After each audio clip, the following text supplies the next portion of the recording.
P3K khusus di bidang pemadam kebakaran. Dari 18 formasi P3K 2023, pemadam kebakaran Pemkot Prabu Muli hanya ada 1 orang honorer K2 yang bertugas di Damkar dinyatakan lulus. Sementara 17 honorer K2 yang lulus lainnya tidak pernah mengabdi di Damkar Prabu Muli.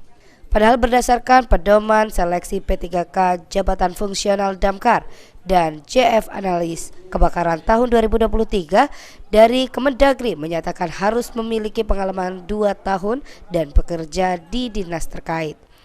Selain itu, perolehan nilai yang lulus kalah tinggi jika dibandingkan nilai PHL Damkar Prabu Muli yang ikut seleksi P3K Tenaga Teknis Formasi 2023 khususnya untuk tamatan SMA.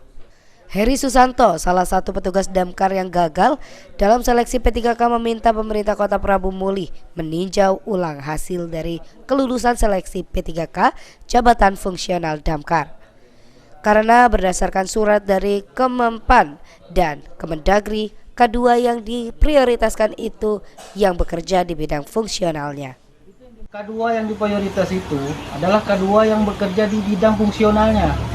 Contoh, kalau dia memang bekerja di bidang pemadam kebakaran, dia diprioritasi K2-nya memang benar aturnya seperti itu.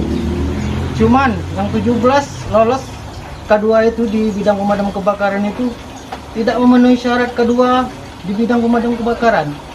Mereka itu ada yang bekerja di kelurahan, di kecamatan, di rumah sakit. Bisa-bisanya lolos di bidang pemadam kebakaran Kota Prabu Muli. Para petugas damkar yang sudah belasan tahun mengabdi berharap persoalan ini bisa menjadi perhatian pemerintah pusat termasuk Pemkot Prabu Muli dan BKPSDM agar bisa memperjuangkan untuk menjadi P3K Tenaga Teknis Formasi 2023.